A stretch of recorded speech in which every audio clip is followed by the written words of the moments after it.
Hey guys, so welcome to another video on C++ tutorial. In this video, we'll be talking about pointers and pointer arithmetics. So let's create a file mm, called ptr.cpp and let's start learning about pointers.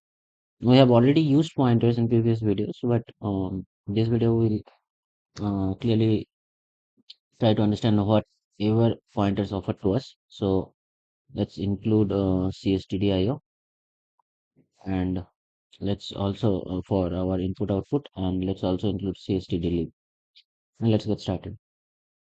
So this is our int main, and till now we have used pointers and stuff like that, but let's try to understand. Let's say I have two variables, int a equals to 10 and int b equals to, let's say, 20, right? And then I have uh, something like a wide swap, right? And it takes two values, int a and int b, and all it does is it's having a value something like int c, and it's equals to a, then a is equals to b, and finally b is equals to c. So as you can see here, now that here I can write printf a and b is this is in function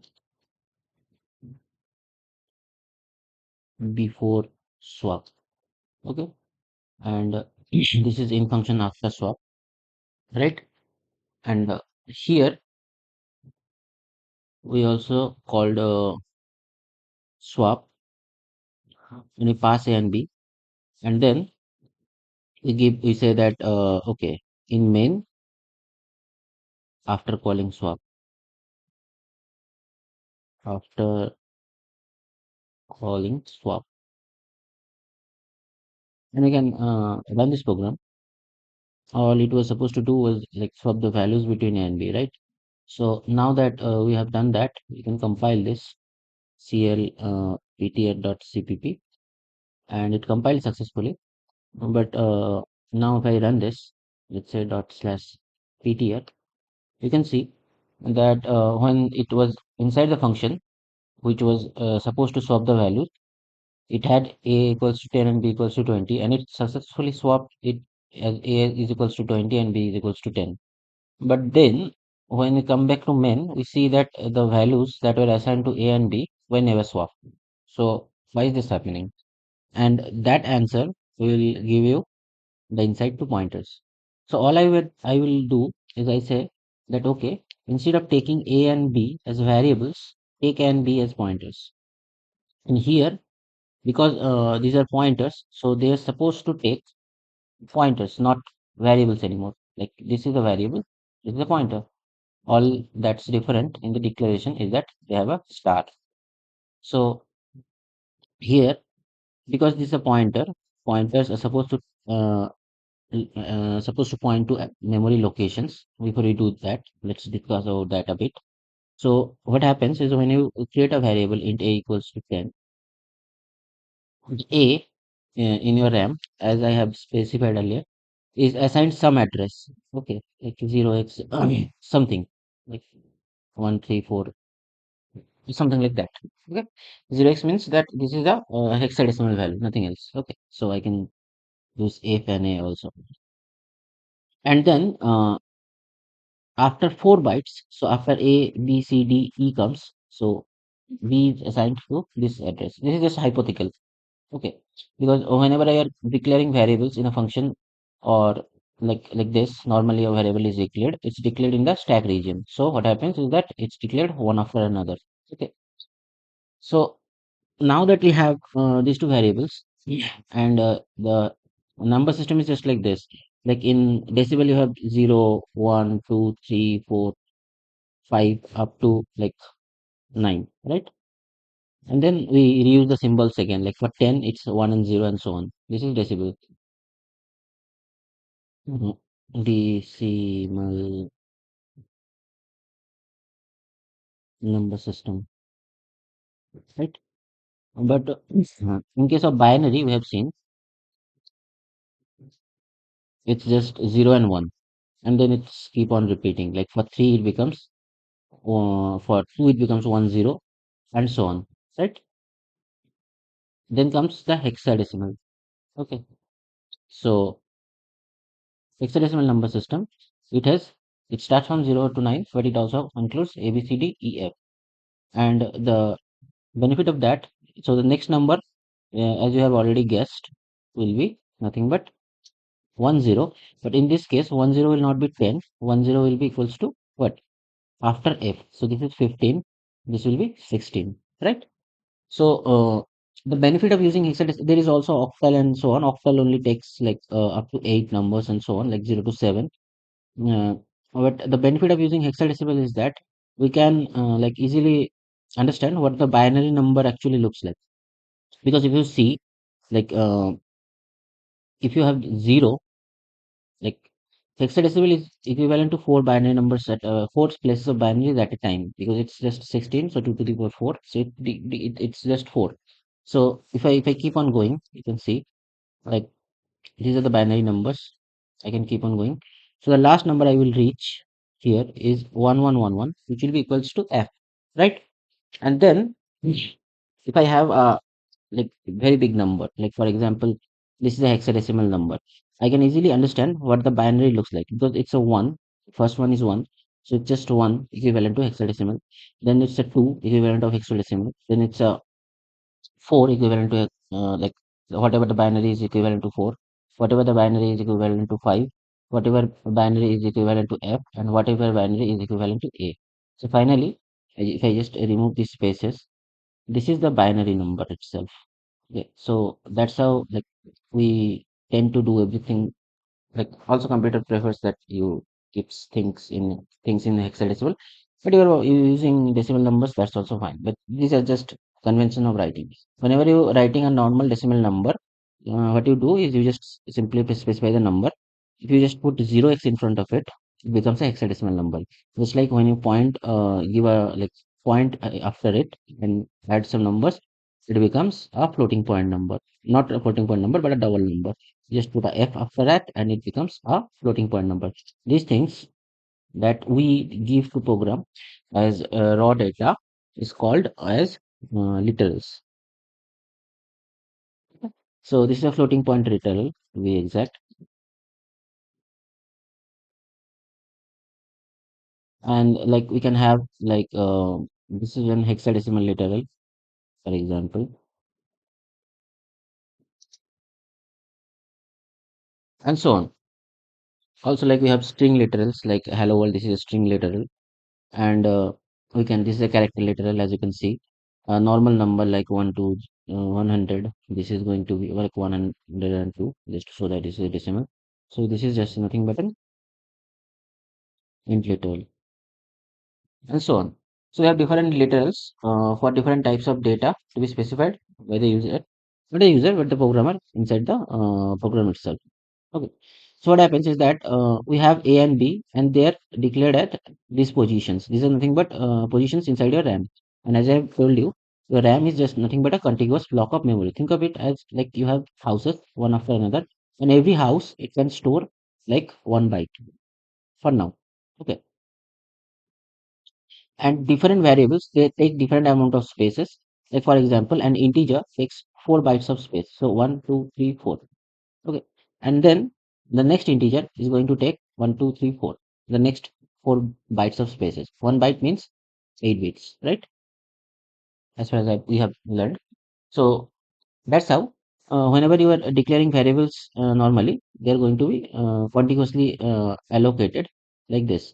And the benefit of that is to have that stack pointer whenever the function goes out of the scope, out of the execution of the stack pointer is just reduced. So and also it's equivalent to just freeing that memory. Whether to free that memory or not, that's completely dependent on the computer itself, the operating system itself. But if I were the operating system, I would not care about setting those values to 0. Like, why should I set those values to 0? I can just reuse those areas, and nobody will know that I have like deleted them or not, right? And that's also the idea when like those software that's recover memory, because like most of the times when you're freeing the memory, it does not mean that you just delete all the memory that is there.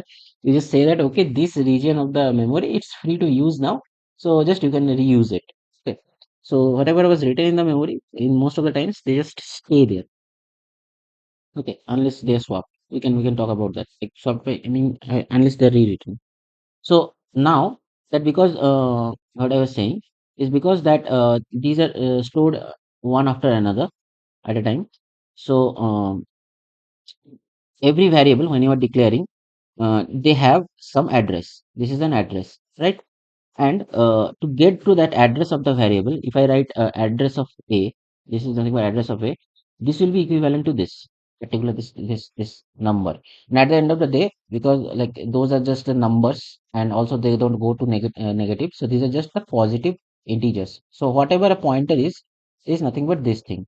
And as you can see, every pointer, whether it's a type int pointer, character pointer, any pointer, it's nothing but this location. So all pointers basically contain an integer that refers to the particular location where the memory is stored.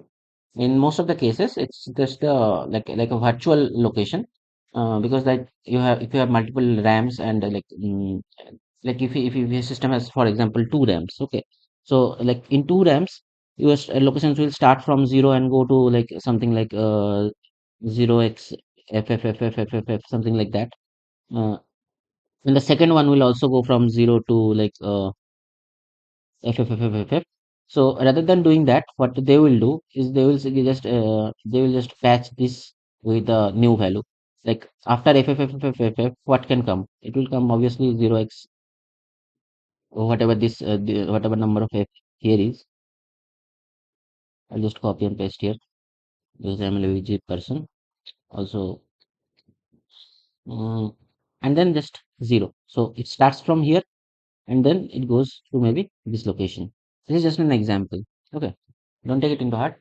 So what I'm trying to say is that whatever address you're seeing, it may not be the like exact position in your RAM, but a virtually mapped position. But at the end of the day, it's just a memory location, which is nothing but a number that is pointing to the index in the array called your memory or RAM. Okay, so and that's why I say that like pointers and arrays are same. Not I am saying that, but like everybody knows that. So because I have declared it like this, I need to provide not the integers themselves, but the pointers themselves. And pointers are nothing but the addresses. So all I will do is I will put an %, in front of them. And as soon as I do that, program starts to behave as I want, except that I have some syntax errors that I might need to fix. The first thing is that these two are pointers, so they are not ordinary variables now.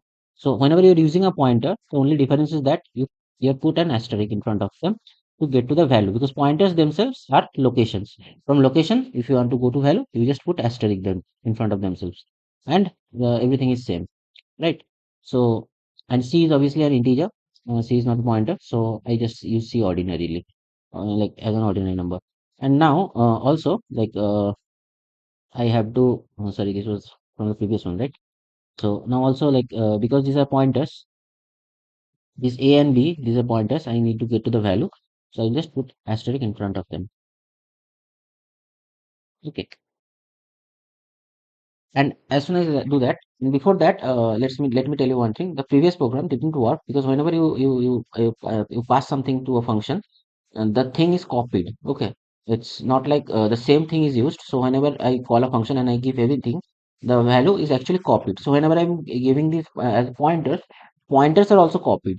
Okay, pointers are also copied, but because it's the same location, the location number is being copied. When I'm dereferencing it, I'm actually being able to access the same location where this variable was stored. Okay, nothing fancy here.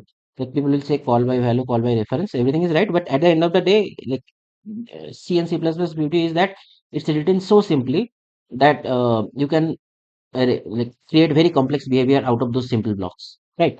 In this case, just by using pointers, we can, although the values are being copied in case of C, they are giving us this beautiful thing to do. That is, we can get to the same location because I am copying the location here, and when I am dereferencing that location, that is equivalent to just using this ordinary variable.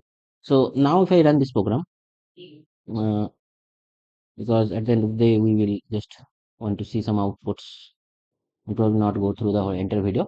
So as you can see, this time the actual values that were in the main were swapped because I provided their locations and the variables were stored in that location. So no matter whatever was copied, because I copied the locations themselves, they actually affected the original variables. So this was the basic idea behind pointers. And the same goes for arrays. Like arrays are just nothing but a contiguous block of memory. So you can anytime use a pointer to traverse through an array. For example, I have an array, and that array contains, like, I have an array of, like, say, let's say 5 integers, and those integers are, let's say, 1 2 3 4 5, right? Now I can just refer to that array by a pointer. Let's saying that this is a pointer that is referring to an array. And by default, when you don't give an address to array, like, if you don't provide an index to an array, it becomes a pointer. When you provide when you provide an index to a pointer, it acts as an variable. Okay, because they are both the same. Just how you declare them, that's the difference. Now I can do a for loop for, let's say, int I is equals to 0, I is less than 5, and every time what I can do is I can say that whatever was there in the pointer, write that, and then increment the pointer. So this is what I mean by pointer arithmetic. What pointer arithmetic does is it allows you to do some things. First of all, you can increment a pointer, you can decrement a pointer, you can add some offset to the pointer. Like, I want to see what is 20 blocks ahead of the pointer, and also, like, you can minus 20. Okay, but that's it. Okay, you can't like multiply because it does not make any sense, right? You can't multiply because all, like, why should you be able to multiply? It's just locations. You might be going forward and backward in the location. You're not going to, like, multiply a location with a number and get another location. Although you might get to do that if you just use ints and then cast them to pointers, but that's another topic. We're not going to do that. But if I just do that, you can see that I can just in the same way I did earlier, I can now access like those values, like here. Okay, and it's same as, like, if I do this, like, if I say that okay, this is a pointer, I want to use it as an array normally. So what I can do is I can just provide the index here, in this case I, and I can remove this. And as you can see, if I compile this and if I run this, it gives me the same output, because this statement itself, let's clear the screen. So this statement itself is equivalent to saying that, okay, I have this pointer and I want whatever the value that is I blocks ahead of him. Right. And in case of pointers, you need to understand that whenever we are declaring a pointer, we also give its type. Okay, it's not that we just write star and like, because it's a, at the end of the integer, you just write a star and then it understands that a pointer. First problem is that if I do it like this, you will not be able to understand that whether I am declaring it or whether I am, like, assigning it or using that value. So at the first time of declaration in all C++ data types, we provide the type. The reason of providing the type is nothing but to tell the compiler that, okay, this variable or whatever you are using, it's having a size of this thing. Okay, see this operator that I told you earlier, size of,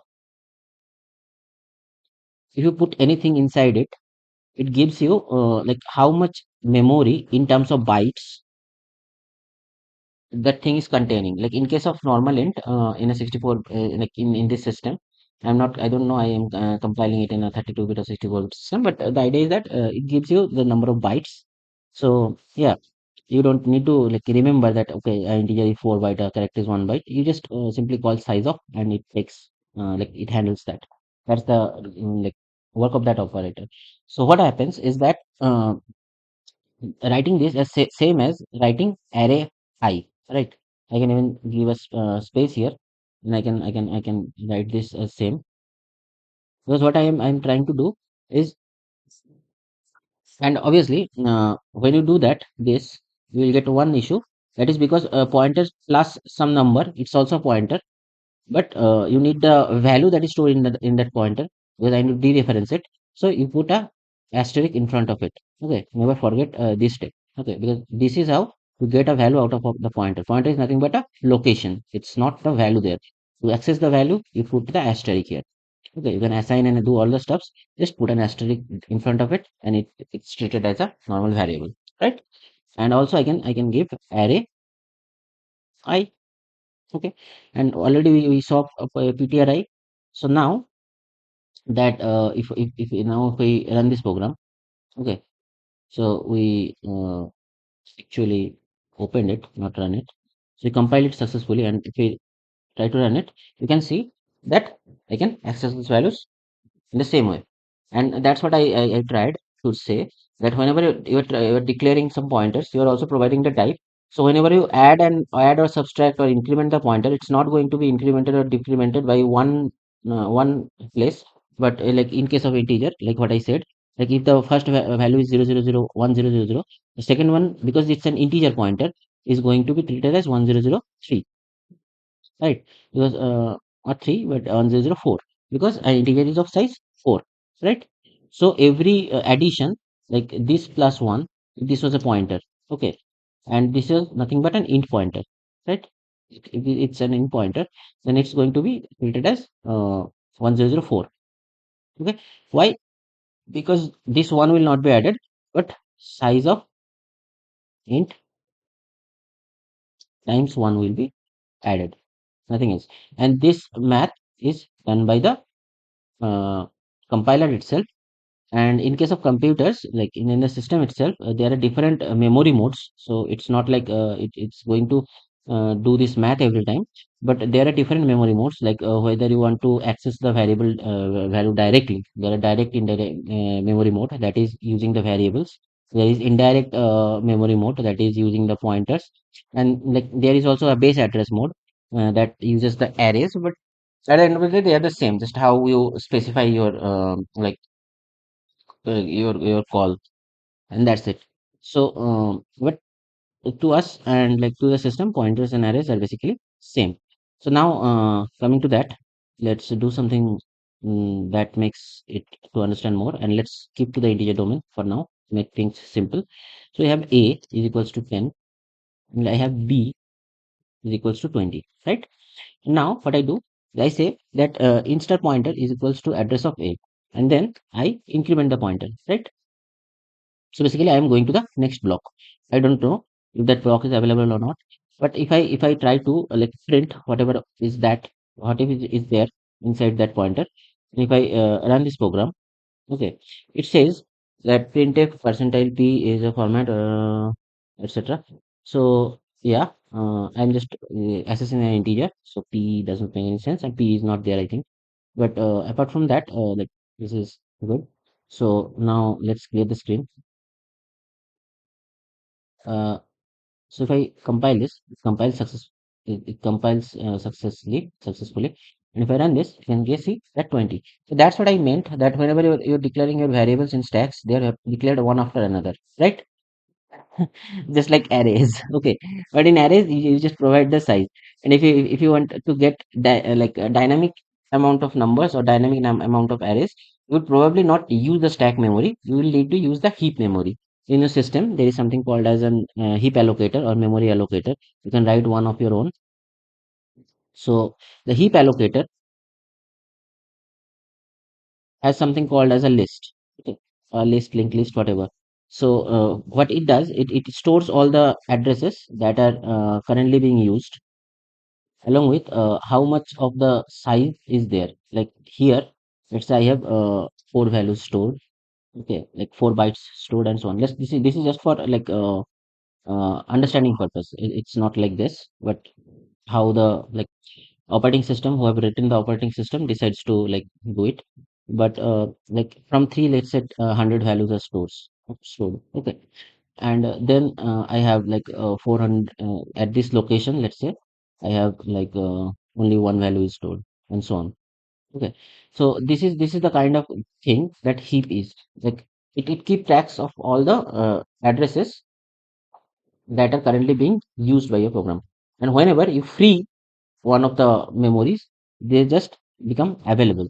So now, if I free this, the next time, whenever I need 100 size variable, it knows that I can use that address once again because it's currently freed, and it can just do that. So that's what a heap allocator does, and it gives you a random position in your RAM where you can store the memory, and that's useful to dynamically allocate memories in runtime, right?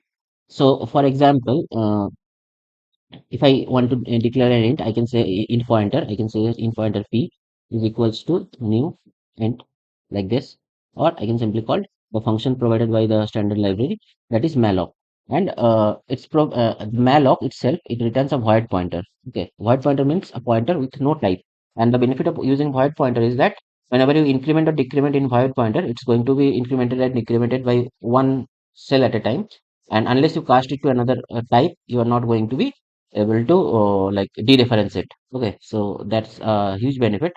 Just to like mark that this is a pure memory. I don't want to read it until you specify what kind of type you want to use. And also like that also allows you to like have the types defined in like one type of variable, and you don't want to like change the actual inline data.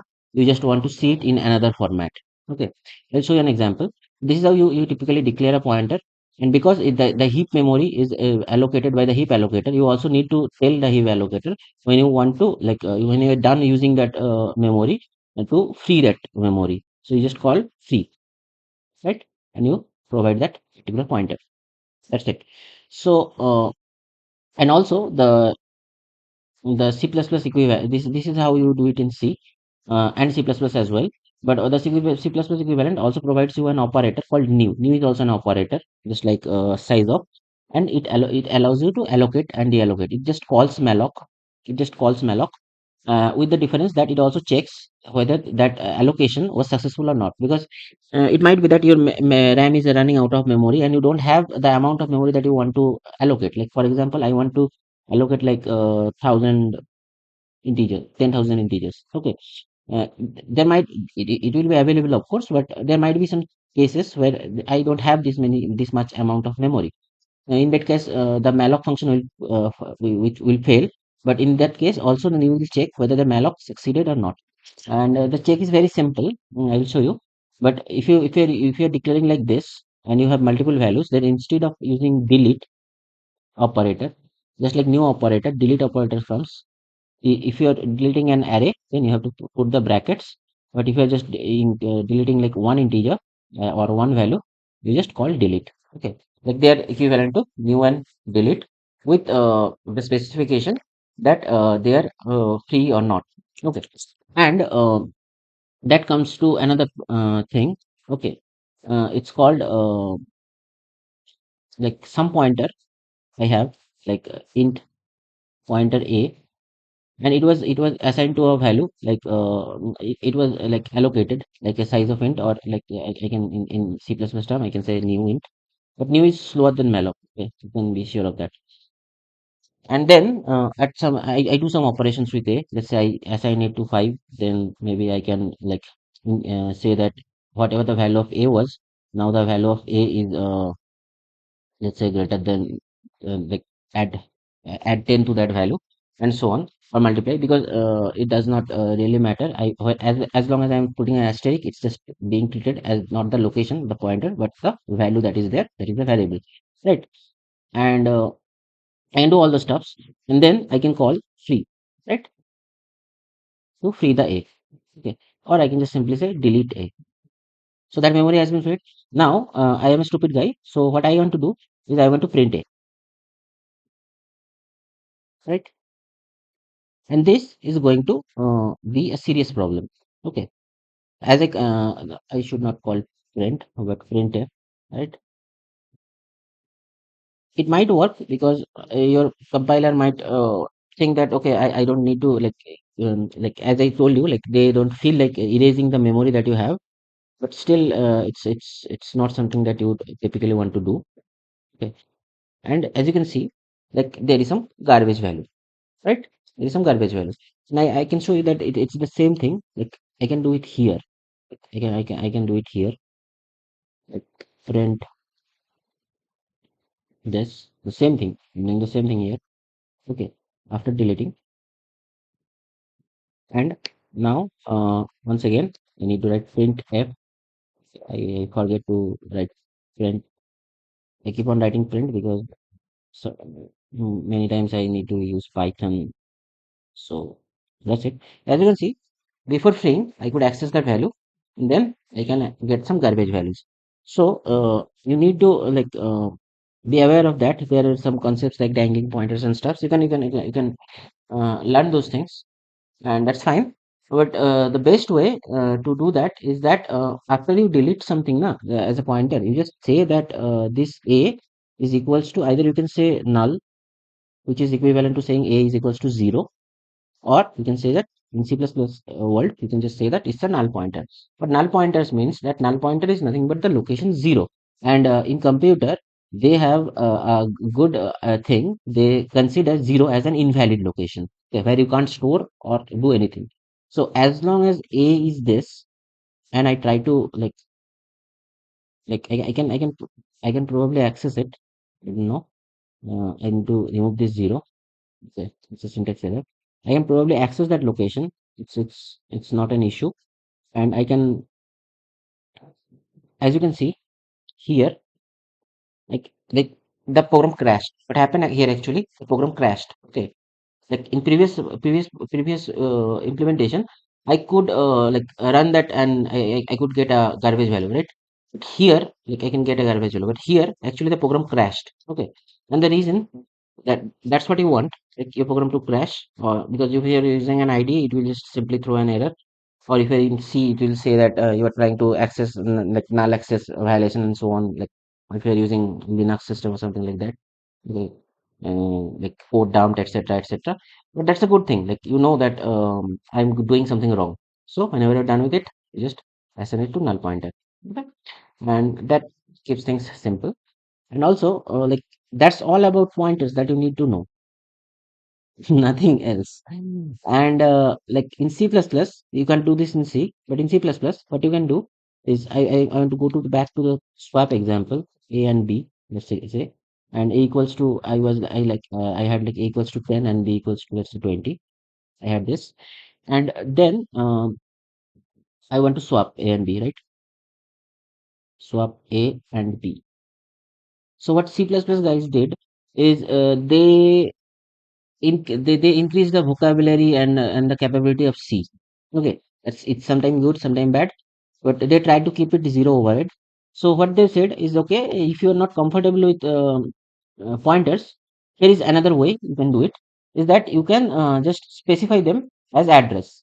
Okay, so you can just directly specify them as address, and these are in C++ term called references, right? So reference ensures that you are not using the different variable, but you are using the same variable just by putting n% in front of them. Okay. You might think of them as address, but they're not addresses. They're just a fancy term called a reference, a fancy way of doing it, and they're provided by C++.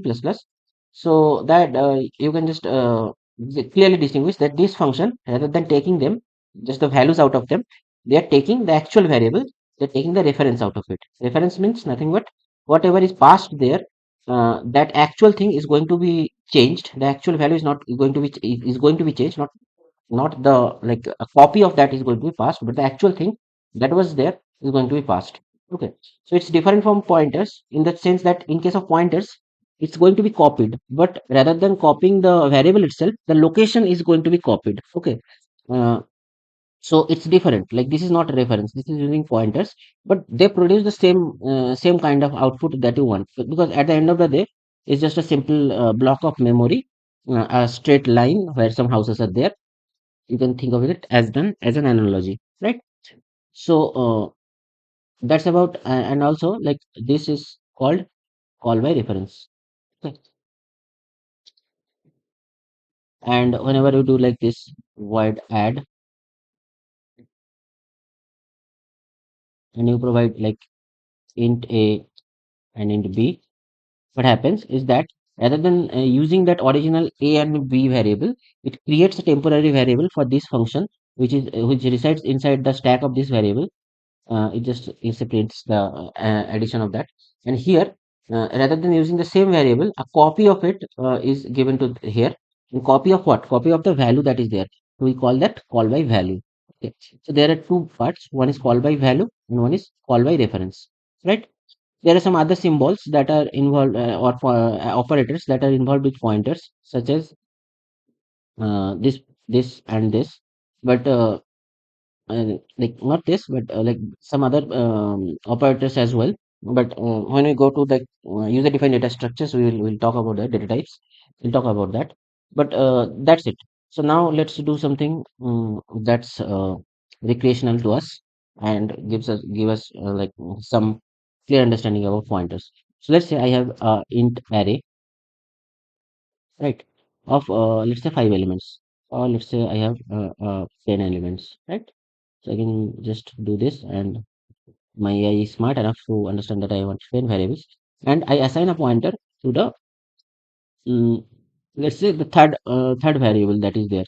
So this is a value. This becomes an address. So I assign it to this one, not third, but the fourth, because it starts from zero. Everybody mistakes that sometime, but this refers to four. Okay, I can print f to show you that the same thing, like whatever the value is there. Okay, so started at val, right? And whatever the index is just whatever the value is there because of -1, because how I created with the variables. But let's clear the screen after compiling it and let's run it. As you can see, started at val 4, right? And now, so if we go back to the program, now what I want to do is I want to just go 10 time, like I want to like increment that pointer, and then I want to say that printf move to value, and whatever the pointer was at, I want to get to like 3 houses before that. Okay, so what the output can be. So we can simply do that. An increment permanently shifts the pointer to the next block. So like we started here, then we incremented the pointer, so we came here. Then when we were dereferencing it, we wanted 3 blocks before that. So from here, 3 blocks before will be here, right? So let's see if we moved to 2 or not, and that will like even clear the concept a bit, I think. And also I might be wrong, but yeah, this time I was right, and we moved 2 blocks back to this. Okay, and because pointer arithmetic is there, like if you're giving some exams like gate and stuff like that, they just keep you asking crazy questions like what does this do. I just do this. Okay. So you can also pre-increment it, yeah. But this one is very simple. They do something more crazy than this. Okay, you get the idea, right? So this is all about pointers. Okay, you can go to pointers, you can go to variables, you can swap between them, use them sensibly as you like. Okay, so that's the idea that I wanted to impose. And also, like you can clearly understand that why scanf takes as a pointer, because like in the definition of scanf, whenever it was declared, like int scanf, and then it was const format and this dot dot dot, all this dot dot dot, like if you just take one argument, then that would have been like in this case a void pointer. Okay, so that's it. Like to get to that actual value and look and change it, just like how we did, because in C, scanf comes from C, although you can use in C++. All the concept more or less in C you can use in C++. They and like much more you can extend it. But the idea is that you need to have access to the location to actually affect that value that is there, not a copy of that variable. In case of printing, it's fine. You just get a copy and you print that copy. It's the same output as printing the original. But when you are reading something, you need to get the location or by reference. In C, reference was not available, but scanf was available, so they opted for pointer. So that's the reason why scanf uses pointers, and like printf uses just the values. And I think I should end this video here, because like we can keep on talking about this like again and again on different circumstances, different ways, and so on. But like this is it. Like at the core of it, this is it. You can just search in the internet and learn some more about pointers. Okay, things like linked list and stuffs like that. They use pointers. Okay, uh, actually we can like try to create a linked list. Okay, and it will be an exercise to use a pointer, right? So let's say I want to have a variable data structure where I can store like how many integers I want to store. Okay, so we call it linked list. Okay, and we simply can declare it as this, like list, my list, my list. Okay, and we can simply create some variable, some functions to use that list. First one is like create the list. So in star create list, which will create a list of integers. Okay, so and it takes a pointer. So whatever the pointer is, okay, like the uh, ptr, it takes that pointer, and all create list does is it says okay, just allocate one. Uh, so the idea of linked list is this, like you have I think like we can do it in the next episode where we know about structs. Because like we have to put all the places there, but still we can like like I want to talk about a lot of things, but I think that this is a good position where we can close this session, and we can start with a new concept, and then we can go through the data structures. But the idea of this series is not like taking you through the data structures. I will in small examples like this, I will go through and take you through some data structures, some coding exercises. But the idea of this tutorial is to get you familiar with the languages, its hooks and crooks, and like this is a good place I think to stop. So thank you for watching, and like, if you like that this video also helps others, you can share it. It will also help me in getting some views and like getting motivated to make videos. Okay, and that's it. So tata, bye bye, whatever you want to say, and have a nice day.